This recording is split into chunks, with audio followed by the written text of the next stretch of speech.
I would say from an alarming or surprising standpoint, is in the key pre-retiree age group. So ages 45 to 64. So you're kind of getting close to that retirement stage, right? Women in our study were 87% more likely than men of the same age to be unsure of their retirement needs. So we asked the question, how much money do you think you need to live a comfortable retirement? And a large number of women responded, I'm not sure. And the problem with that is if you don't even know how much money you need to live a comfortable retirement, then it's very hard to plan that.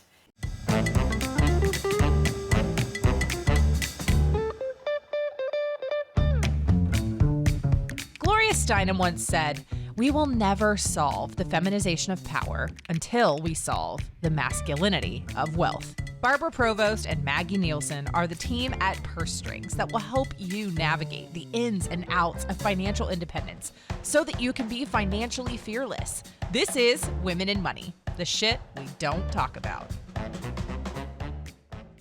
Samantha, welcome to Women in Money, the shit we don't talk about.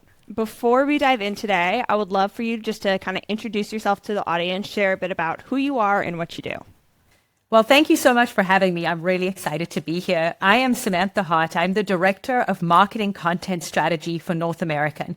So essentially what I do and what my team does is we help our financial professionals and insurance agents to educate their clients about the value of annuities and about thinking about retirement, about guaranteed income solutions in retirement. So we want to provide our agents with all of the materials that they might need, marketing materials they might need to obviously to promote our products, but also in a more broad sense to talk about retirement income options.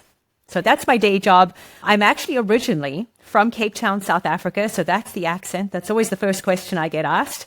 And everybody always guesses. And there's a lot of Australia, New Zealand, England thrown in there. But I'm not. I'm from Cape Town, South Africa. And I actually come from a long career in publishing and media. So I actually started my career really in magazine publishing. So I worked for Better Homes and Gardens for 17 years. Wow. And then I jumped over into the world of insurance and annuities and finance, which funny enough is perfect because I've always had a personal passion for this. So when this opportunity came along, my husband was like, this is made for you. You still get to think about content and about brand and audience and all the things that I've always loved in my career. But now I get to put it in the package of financial education and financial empowerment. And that's something that I'm just personally very excited about. Wow, I love that. And where are you living today? So today I live in West Des Moines, Iowa. So that is where we're based. That's where North American is. And so I've been here now for 20 years. So even though I still have an accent, my mother will tell you that I've lost my accent, but that's ridiculous. But if you heard her, you would understand. But I have actually been here for 20 years. So my husband is born and raised in Iowa. So that is what brought me over to the US and to Iowa. So this has been my home base. I love it. It's quite a jump. I love that. And then, yeah, Better Homes and Gardens. That's a household name magazine. We all know it. I love that. Well, I would say, I'm definitely the sort of poster child of sometimes you've got to take some risks in life. And I've taken quite a few big leaps and big risks in life to end up where I am. So I'm thankful that I had the courage to do that. Awesome. Well, let's talk about courage today, right? Let's talk about, Samantha, your own relationship with money growing up. And was there a moment or experience that really shaped how you think about finances today? As I told you, I grew up in Cape Town, South Africa, so that's quite literally the opposite side of the world. And I would say I grew up in what would be considered an upper middle class household. So my father was an attorney. My mother was a lecturer, a Latin lecturer of all things at the local university. And they never talked about money at home, ever. And I never thought about it and I never worried about it because my dad just took care of things. And then when I was 9 years old, my parents got divorced. And that's when I realized how different the situation was that my mother now found herself in as a single divorced mom raising 3 young girls compared to when she was married to my dad. And even though my dad was very supportive, he had always been the one who would make all the financial decisions, who would take care of things.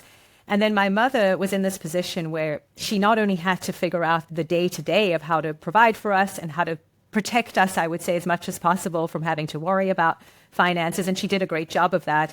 But then she also had to look at what her financial future looked like on her own and what would her retirement look like. And she had never thought about these things. She always thought that she and my dad would retire together and they'd have the shared pool of retirement money and he would take care of things. So the lesson I took away from this did really shape me because I realized I never wanted to be caught flat-footed when it came to finances in my own life. You don't know what the future is going to hold.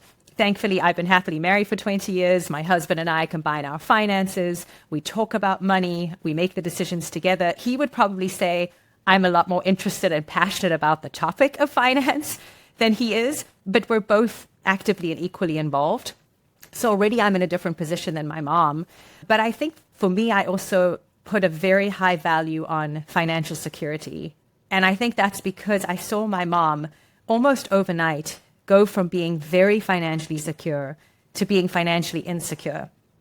And she even told me, we've talked about this a lot now that I'm an adult, and she said at the time when the divorce went through, she said, your dad and I had always had a joint account. And overnight, I no longer had access to that account. And all I had was my salary, which was much smaller, that was coming in every month, and then child support. And I suddenly had to figure these things out. And I think at that point in time, she realized, and she was in her early 40s. And she said, I had no savings of my own. I had no real retirement plan of my own. Thankfully, she had a pension through the university. But even then, she didn't understand or know a lot about what the options were with that pension. I mean, she told me now, she said, I didn't even realize until I retired. And I went to meet with this financial advisor who I don't think she had met with regularly to this point. But she went to talk about her retirement and he said, well, you can't really afford to retire. And she said, what do you mean?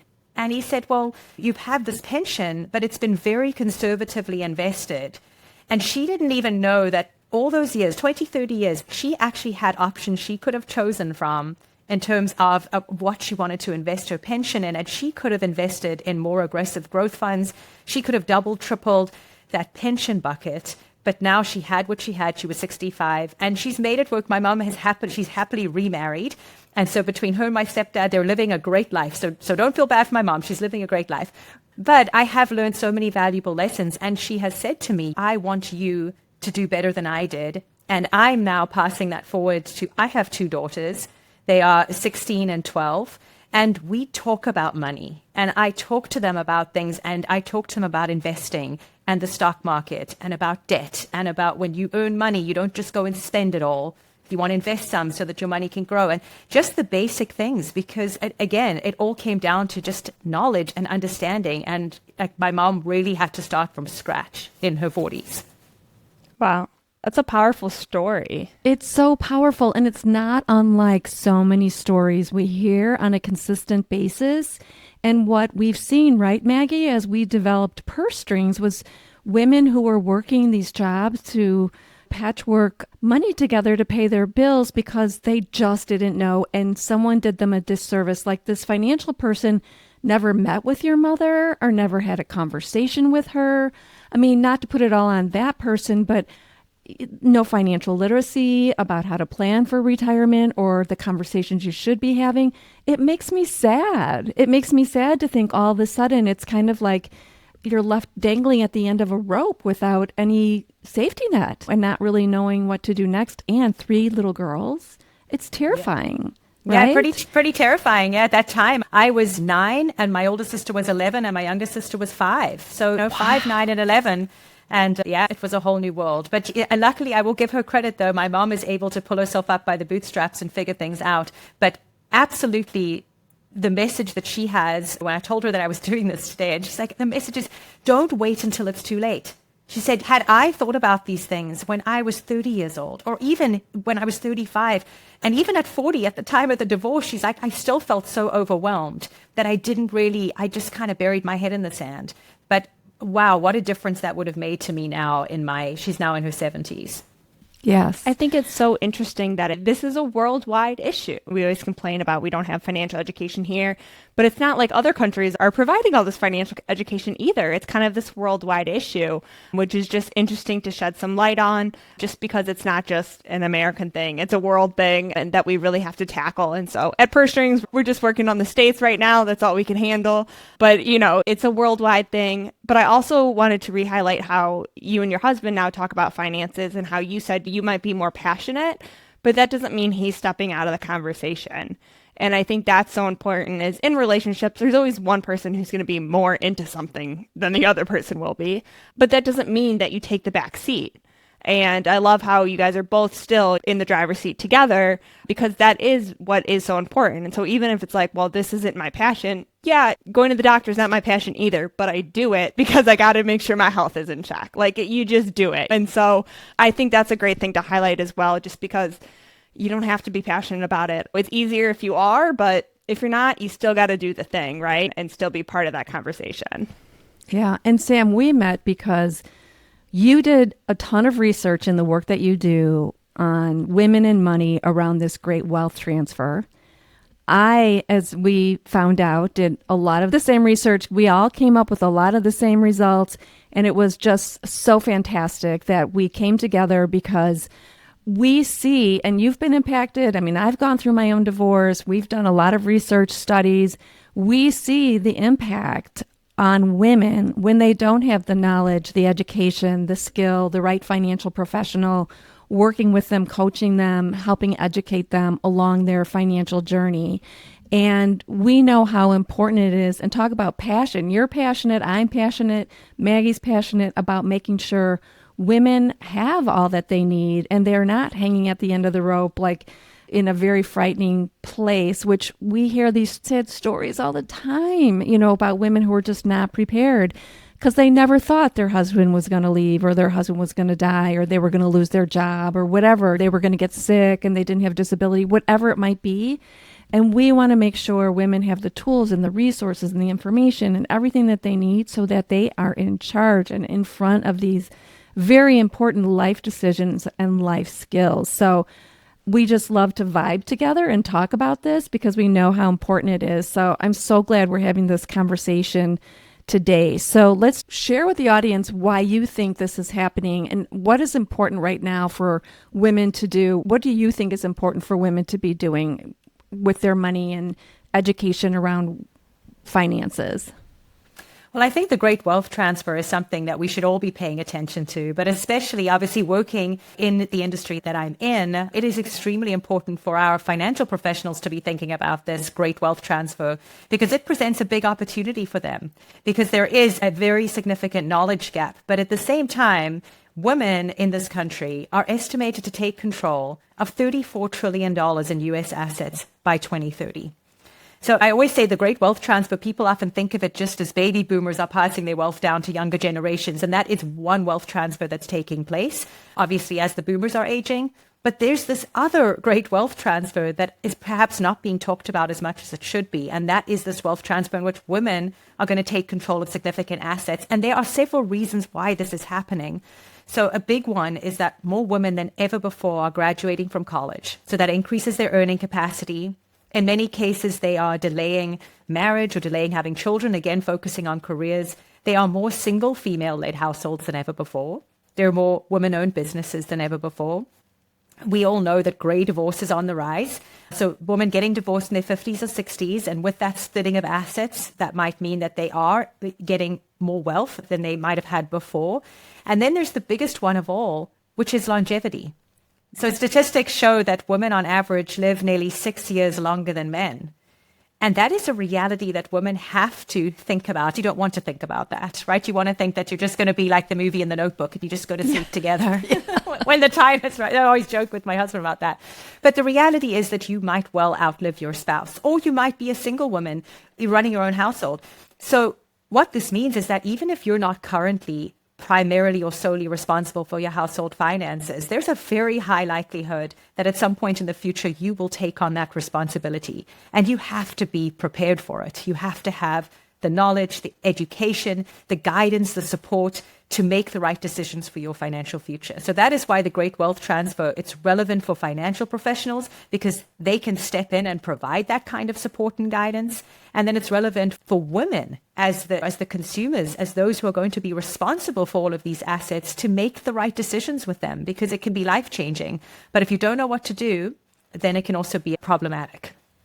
Right. And as you said, like your mom, she didn't have anyone guiding her with her pension. She could have made so much more with her investment. So that's the same thing. You might have money coming to you, but if you don't invest it wisely or use it wisely, you might be losing out. You might be taken advantage of if you're not working with the right financial professionals. So you have to make sure you have good people around you and know what good questions to ask and know that you're in tune. You're not just handing your money over to someone, but you're meeting with them on a regular basis. You're understanding about what's going on with your investments, all of that. And 3, as you age alone, it's expensive, right? It's going to be more expensive to age alone, to have your health and welfare oversight. There's a lot of expenses at that time. So yeah, all of this is so, so important. Yeah, I completely agree. And sometimes these are the things that we don't want to talk about, or these are the things we don't even want to think about. But you have to think about it, and the sooner, the better. And we always say it's not great to think about. You don't want to think about your partner leaving you or passing away or something of that nature. But you also don't want to do all this deep research when you just lost your partner. You don't want to start learning finances when you're going through this just emotional turmoil. You want to be able to grieve. And so let's just learn this on a basic Wednesday rather than when you're going through all this grief and all this heartache. So it's easier to step into it now than it is when you're feeling all those emotions and our mind's not as clear as it should be. And so, Sam, I know you recently helped lead a study that looked at how women feel about retirement planning. And spoiler alert, a lot of us are not feeling as confident as we would like to be. So what are some of the most surprising or concerning things that you found in your research? Yeah, so at North American, we conducted an extensive research study called Empowered Encore. And the goal of the study, we did this last year, was to really get a better understanding of the unique challenges that women face when it comes to retirement planning. So we surveyed over 600 consumers. We had about 2/3 women, 1/3 men, so they were our control group essentially, and a wide range of age groups. And we asked a number of questions related to retirement confidence, retirement planning, and preparedness. And what we discovered, and you're probably not surprised to hear this, but there is a significant gap between men and women when it comes to retirement preparedness and retirement confidence. And I would say from an alarming or surprising standpoint is in the key pre-retiree age group. So ages 45 to 64. So you're kind of getting close to that retirement stage, right? Women in our study were 87% more likely than men of the same age to be unsure of their retirement needs. So we asked the question, how much money do you think you need to live a comfortable retirement? And a large number of women responded, I'm not sure. And the problem with that is if you don't even know how much money you need to live a comfortable retirement, then it's very hard to plan that. If you don't understand things like longevity risk, you don't understand withdrawal rates, you don't understand sequence of return risk and all that stuff. And that is where a lot of the women fell. The other statistic that I wanted to share was that the retirees in our study, so we surveyed a number of female retirees, and 43% of them reported that they had less than $250,000 in savings. And when you think about the economic environment, when you think about a retirement that might last 30 or 40 years, $250,000 or less, it's not going to stretch very far. So that was also concerning. And then I'm going to take a couple of steps back because one of the first questions we asked in the study was, what does your ideal retirement look like? And what are your primary goals in retirement? And you could probably guess what women said their primary goal for retirement was. Do you want to guess? I'm going to say like spending more time with their family, children, grandchildren. Actually, that came up in the list, but number one was, I want to live comfortably. And very close behind was, I don't want to run out of income. So they want to live comfortably and they don't want to run out of income. And then there was also, I don't want to be a burden to my friends or family. And the interesting thing about that is a lot of that is also fear-based. So they're afraid of outliving their savings. They're afraid of not being able to maintain their lifestyle in retirement. But then at the same time, we're seeing that they're also extremely unsure of how to even map a path to success because they don't know where those goalposts are. They don't know how much money they might need to be able to maintain their lifestyle. It's tough. And when people always tell you just to save or to make that pile or to have a lot of money, and it's just like, what are these vague definitions of a lot? You know, what does that mean to... What is enough? Yeah, it's different to you and different to me. I mean, even the definition of comfortable is very different. If you, depending on how you grew up and how your lifestyle was, comfortable can be very different for different people as well. And so not actually having numbers and figures and ideas of what you want that to look like, it's all always going to kind of be this vague image.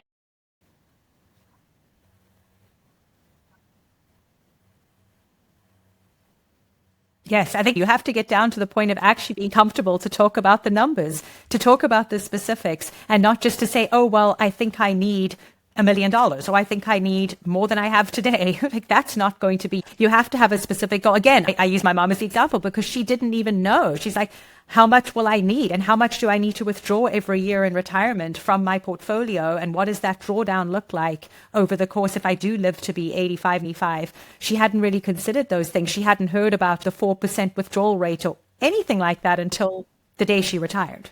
And that's a little late. And I had a friend say to me, I think I only have money till I'm 57, so that's when I have to die. That's terrible. I mean, it's terrible, but what are people who don't know, what are they going to do? Or I've heard people say, well, 250,000 sounds like a lot of money to some people, but it may not be enough, especially as it depends on your health. I mean, healthcare is so expensive. So, yeah, but we talk, Sam, about the power of the female market, but why do you think with all of that, women are still behind when it comes to retirement planning?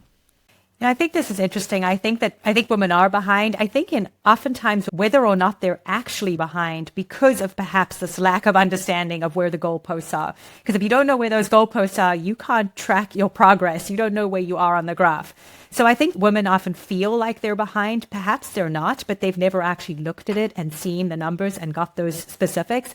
But I think it also goes back to, again, what my mom had said about that. I don't want to speak for all women. I'm just one, but that idea of maybe burying your head in the sand a little bit, because we're also extremely busy. We're managing careers. We have families, spouse, the kids, all the things, the house, maybe aging parents.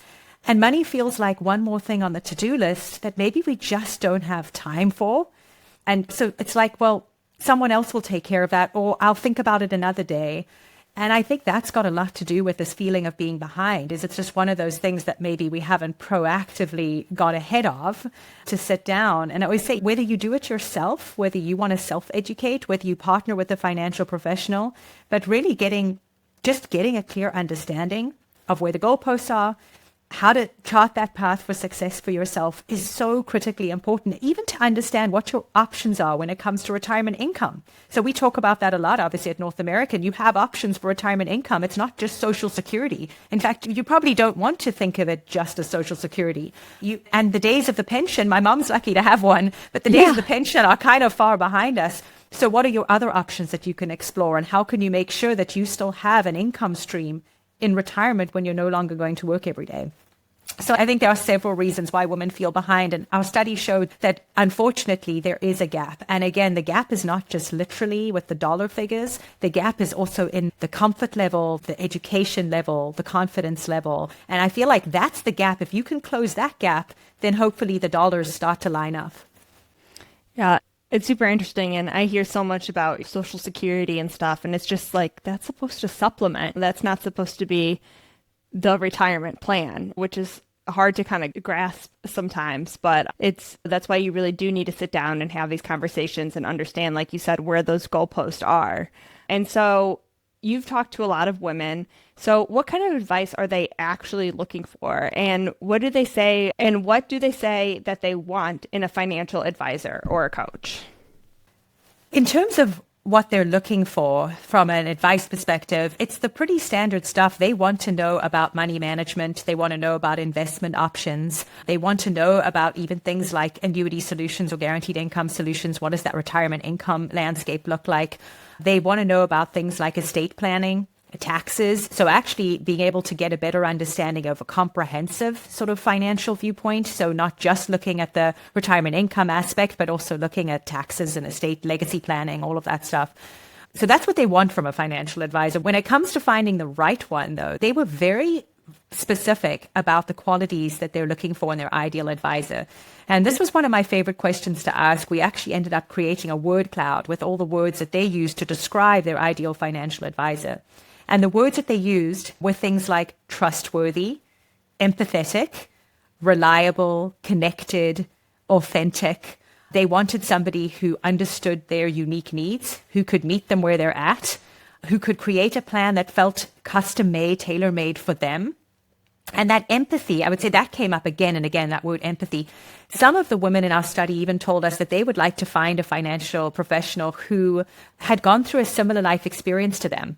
Perhaps was also divorced or was also widowed or had been a caregiver, so they could be that even deeper level of empathy and understanding of where they were at in their life. So extremely important from a financial professional's point of view, as you're looking to build your female market, is to think about things like that, about how do you build those genuine relationships? How do you stay connected? You don't just want to check in once a year, or like perhaps my mother's advisor, check in once a decade. You want to make sure that you have regular touch points with your clients and that they know that you genuinely care and that you listen, you answer the phone. I mean, just some of those basic things. And I think we also know there's a statistic that's out there, so this is not my own, but that something like 70% of widows will leave their current financial advisor within a year of their spouse's death. And I think that connects very well to the research that we did, because if you don't have that relationship, if you haven't demonstrated empathy, if you haven't built a connection, then they're not going to stick around. They're going to go and look for somebody who can give them that. It's so interesting is money is so personal. And so there's so much of like, you want to separate your personal and your business. So I don't want to share with everyone that I've been a widow or I've been divorced or I'm also caring for my mom on the side. I feel like I should keep that personal. But your client does really want to connect with you and understand, oh, they've been through the same thing. They actually get it. And so you do have to kind of cross that professional boundary and show a little bit of that personal side to really connect, because their money is so personal to each person that you want to know that they've been through these things. And we do also hear that so often is there's that relatability standpoint. And now you're not being like, well, I'm only going to work with you if you lose your partner. Like that's not how this works. But there is that relatability there. And so it is important to expose yourself a little bit and be vulnerable, because they're being vulnerable with you, showing their money and their heartache or whatever they're going through as well. And so I just think that's always so interesting is we always try to separate business and personal so much, but this just when it comes to money, you can't separate them. And so you have to have that personal combination. And we at Purse Strings even have financial professionals who say, I've been through divorce, so I work with women who are going through divorce, or I'm a widow, so I work with widows. So it is an attraction because people going through those very huge life changes do want to go work with people who relate to them or can kind of give them counsel or someone to kind of just talk with or whatever and ask good questions of. So that makes perfect sense to me. Yeah. So I do want to go back to the idea that women are so busy. Like you said, I'm so busy. I have all these things to do and children, and I get that. My biggest concern about that is your finances are a foundational life skill that if you don't have those in order, you are not going to have an opportunity to do much else in your life. So just like you have to go shopping and have food in the house and feed your children, that's how important it is to really look at your monies on a regular basis. That's how fundamental and foundational it is. That should be a higher priority on your list than kind of being pushed off and back burner. Because we've seen through all of these experiences that because it was pushed off, and the number one regret of women was that they waited too long or they didn't make a decision to engage quick enough, and they've lost out. So when I hear that from women, and I get it, I mean, I've been a working mom, raising children, going to school, all of that. However, take something else off your list. Don't make it be this conversation around finances, because this is too important to put on the back burner. Yeah, I completely agree, because it's so easy to say, I don't have time. Oh, I have too many other priorities. I have too many other things going on. You need to dedicate just as much time to this as you would to all the other things, to your health, to your home, to your family, to all those things. It needs to have equal weight. And unfortunately, I just don't think that's always the case. And so for those women who have said, like, I'm waited too long or I'm so far behind, what is like one small but really powerful move they can make this week to start feeling more control in their financial future?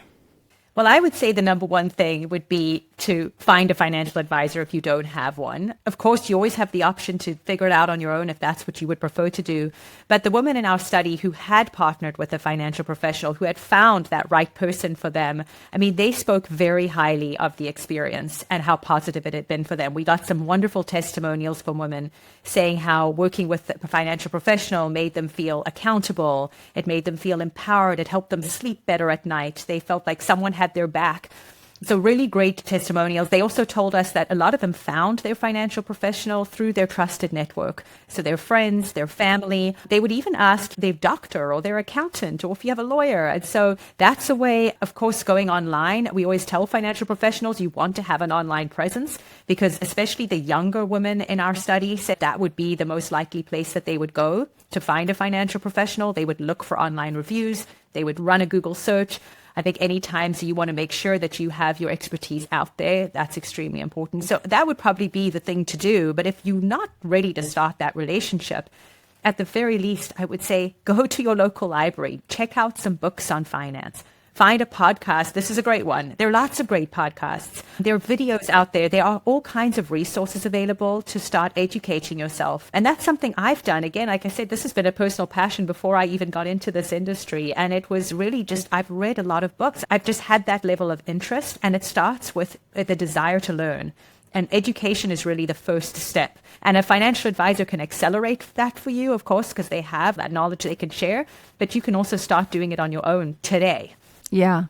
And a lot of people think, oh, either I don't have enough money, or they wouldn't want to work with me, or they have a lot of excuses. But even here at Purse Strings, we have such a selection of professionals that show that they work with people who have $0 to $10,000 to invest, or the fees are very low. So really, any financial professional at any rate, sure, there are some that only work with 500 and up, or $1 million and up. They're all over the board, but it's an investment in yourself, right? So people say they don't want to spend the money to work with a financial professional. It's an investment in yourself, because today you're losing money by not talking to a professional who can help you be more efficient and more effective with your investments, just like your mom, right? So you could be losing money by not working with a professional that shows you the nuances and the ways to really be more effective with your investments. But we're big fans, of course, calling out the shit that we don't talk about. So let's flip it. What's one money myth or message that you wish women could stop believing right now? That money is hard. Oh, That yes. money is hard. Yeah, let's unpack it. So, in talking to my mom, what she said, and it really stuck with me, is she said, I always thought I'm just not a financial person. Now, she's a highly educated, intelligent, all the things person, but I'm not a financial person. And this idea that you have to be a financial person, or that money is just too hard for the average person to figure out, I think is a myth. It's not true. I think if you have a willingness to learn and the right mindset, then I think you absolutely can figure out the finances. And I think sometimes there's also this myth that we can't achieve our financial dreams because there are just too many obstacles in the way. Maybe we don't have enough income, we don't have enough time, we don't understand stock market, we don't have enough knowledge, whatever it is. I disagree with all of that because, again, if you have the right mindset, if you're willing to learn, take the time and connect with a financial professional or take the time on your own and educate yourself, you can absolutely do it. So I don't think that women should think I'm just not a financial person or money's just too hard or there are just too many obstacles. I think you need to believe that you absolutely can do it just like everybody else. We all can do it. And there are so many resources out there to help. The amount of obstacles I've seen women come over to have money being like, it's too hard is just, it's almost a joke to me because I was like, I have seen these women like bend over backwards, take care of all these people, juggle all these things all at one time, like blindfolded, no problem. They get it all done. But when it comes to money, it's like, ooh, that's hard. It's like, oh my God, you have done 1,000 other things that you have conquered that are so much more difficult than this. Like, it's so funny. And I'm so glad that you called that out as a myth because it's true. I agree. And you nailed it. And I was thinking, where does this whole thought process come from? Does it stem from childhood where like math is only the boys do math? Or does it come from marketing? Sorry, Sam. Or does it come from, I don't know, all these money messages that we get? I don't know, but you nailed it, Matt. It's true. I think this has been a great conversation, and I'm so excited for women just to set up a free call with a financial advisor from Purse Strings and just start that conversation, take some action this week. But the way we like to wrap up every show, Sam, is we'd like to ask you, what is your own definition of financial freedom? This is a great question. And I probably share this answer with so many women and so many people, but financial freedom for me is never having to worry about money. Knowing that my family and I, my daughters, my husband and I, we can live the life that we want to live without having to worry. But the other piece I would say is that financial freedom is knowing that you are able to pursue your dreams and that money is not an obstacle towards achieving those dreams, but it is actually the fuel that powers those dreams. So if you have a great money mindset, not a scarcity mindset where you're just always afraid, I'm not going to have enough money, I'm afraid of living too long, I'm afraid. But if you actually get to the point of empowerment where you have a really solid plan and you feel great about it, then money can be wonderful fuel to live out your dreams instead of being this something that's viewed as something scary or a hurdle or an obstacle or I just don't have enough. So to be financial freedom is being able to kind of position money in your mind as something that really is that it's that fuel and it's a positive thing and it's not this scary thing that we just can't wrap our heads around or get enough of. That's awesome. And this has been a fantastic conversation, and you have to give our thanks to your mom for allowing you to share her story with us because it's very powerful, very impactful. Unfortunately, similar to others that we've heard, but just to hear you share her story has been so enlightening because it's true, right? And these are all the reasons that you do the work you do, I do the work, Maggie does the work, because we want women to be what we say is financially fearless. It's not scary. It's not hard. We have great, fantastic opportunities to learn. Sam, your company has fantastic products and financial advisors as well as we do. There's so many fantastic people out there to help women. And that's the mission, is to get out and help women at every point in turn, learn what they need to know to live a beautiful life full of choices. So thank you, Sam, so much for coming on today and sharing your wisdom and all of your expertise and background on your research as well. So glad to have your wisdom and information on our podcast, sharing it with us today. Well, thank you for inviting me. I really enjoyed it. I appreciate it. Yeah, thank you. And we will talk to everyone again soon. You've been listening to Women in Money, the shit we don't talk about. Now it's time to take what you've learned and make bold moves towards financial independence. Stay in the know by joining our newsletter for exclusive tools, resources, and updates that keep you financially fearless. Head to pursestrings.co and sign up today. Need a financial professional who gets it? Turn to Purse Strings' curated directory, your go-to resource for financial experts who know how to put you first. Love this episode? Leave us a review and help us empower even more women to own their financial power. Until next time, be financially fearless.